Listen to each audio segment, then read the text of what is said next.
Yeah, I think we're big fans of the next gen community here, so it's always nice for them to get a little bit of a shout out. But I think obviously we got in contact by me posting on LinkedIn, wanting to reach out and speak to other B Corp financial planning firms. So I think that in its essence just shows that there's always people within the community and within the profession that are happy to point you in the direction of other people that they think will be able to support you. But I think that's just a really nice golden nugget to shine a light on, because I think this industry is full of people that are very ambitious and very motivated and want to do something for themselves. But very often that element of fear of failure or not knowing where to start can hold people back. So I think from someone that has set up their own business and done it themselves, I think it's really good to point people in the direction of like, well, if you need a little bit of support, speak to others, because we are a very welcoming profession, which I think is one of the best things about it. We're naturally sort of in competition with each other, but also always happy to put an arm around each other and help where we can. I think going back to one of those pillars, the foundation, I think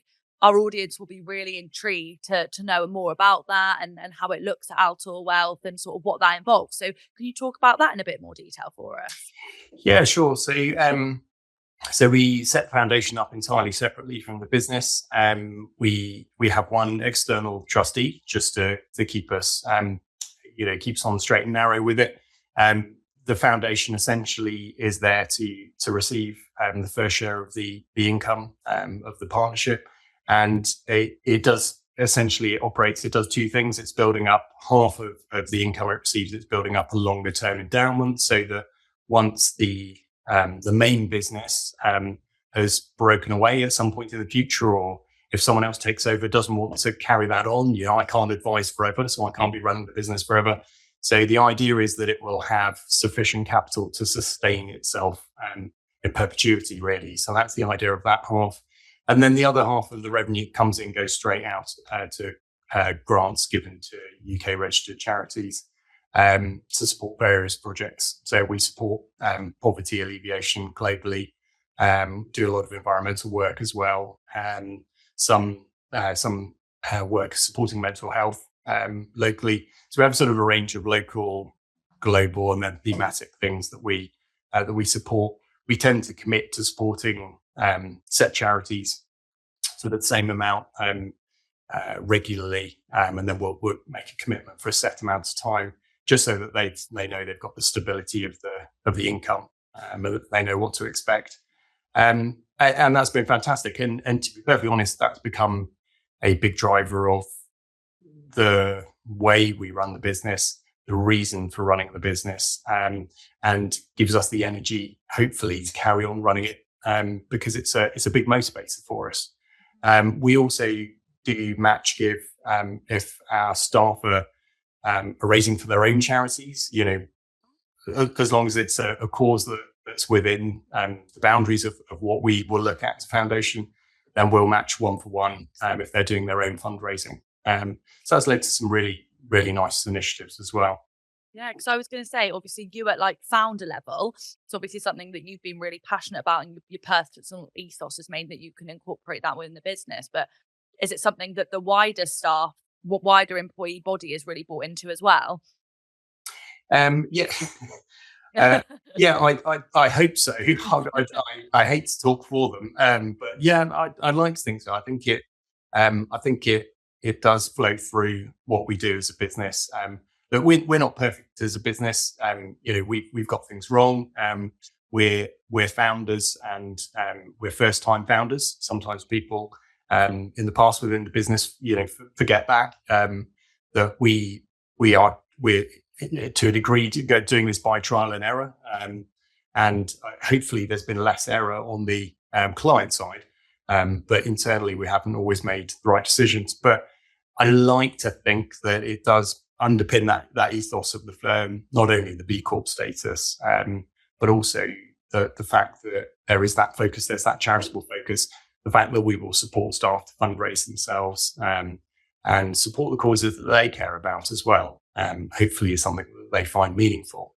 Yeah, because I was going to say, but for me personally, I think everyone has their own individual stories, their own causes that they are passionate about for different reasons. And if I was part of a business that I knew would match my charitable contributions, if I wanted to do something that would really encourage me to run that marathon, or I can't imagine myself ever running a marathon, but run that marathon or climb that mountain or do whatever it was, and like push to raise more money, knowing that my organization would be able to match that. And I think it works really nicely. And if you're passionate about, if you're passionate about supporting these causes, it gives the opportunity for other individuals within the business to support the causes that they're passionate about, also backed by the business. So I think it's a lovely story. In terms of Altor Wealth, I know do you have the statistics on how much sort of money has been donated to the foundation to date? I think if you don't mind sharing, that'd be great. Yeah, no. Of course. I mean, anyone who's listening to the podcast will be able to do the rough mental maths and reverse calculation. So we've gone past 500,000 in donations to the foundation since we started, which was 2017. So sort of 7 years ago. So yeah, it's about 500,000. Obviously, because the business has been on an income growth rate, it was much lower in the early years, whereas now it's reached a level where it's pretty stable and coming through at a good level. So things have certainly accelerated in terms of donations. But yeah, that's the sort of total so far. And I would hope over the life of the business, we can go on and donate, many multiples of that more to the foundation to give the foundation a really solid basis to grow from. 500,000 is a lot of money. So I think that's, that money can make a massive impact. I think it can be difficult with these charitable projects to know exactly how your money has impacted certain causes. But do you have any stories from like the charities that you run really close with in terms of what your donations have funded? Yeah, absolutely. So, there's various things we've done over time. So we've planted seagrass off the Welsh coast. So a lot of people don't know, but seagrass actually sequesters carbon at a much faster rate than trees do on land. We've lost a lot of our seagrass globally just through dredging for the fishing industry and also climate change and change in water temperature.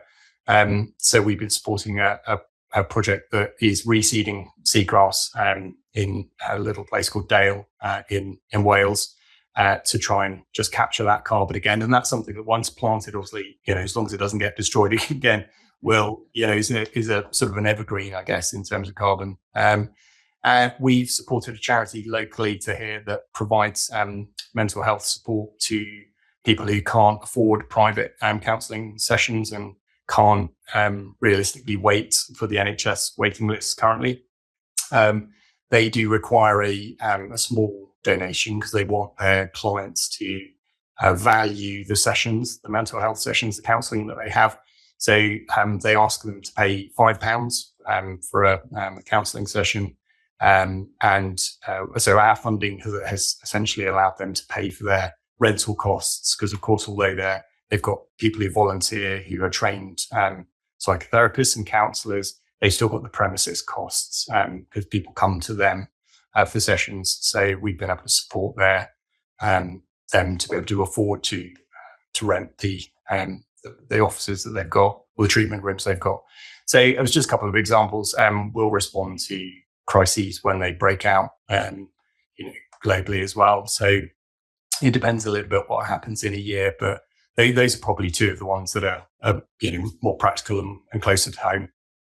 There's some great examples and some really nice stories in terms of how your donations have made a real impact in today's world. And I think it definitely goes to show that financial planning firms can be a force for good. And generally in the wider picture, companies can be a force for good.